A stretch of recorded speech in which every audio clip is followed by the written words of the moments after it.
இந்த வீடியோவில் மசாலா டீ எப்படி போடுறதுன்னு பார்க்கலாம். தேவையான அளவு தண்ணீர், தேவையான அளவு பால், தேவையான அளவு டீ தூள்,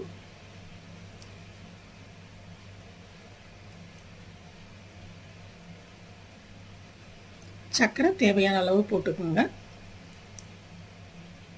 கற்பூரவள்ளி இலை, கிராம்பு, ஏலக்காய், இஞ்சி கொஞ்சம் அப்படி நல்லா இடித்து எடுத்துக்கோங்க. இடிச்சிட்டு இந்த டீ கொதிக்க வர டீயில் போட்டுடுங்க. டீ நல்லா கொதித்து வரட்டும். ஒரு 2 நிமிஷம் அப்படியே விட்டு கொதித்து வரட்டும்னு எடுத்து வடிகட்டிடுங்க. குடிக்கிறதுக்கு மசாலா டீ ரெடி.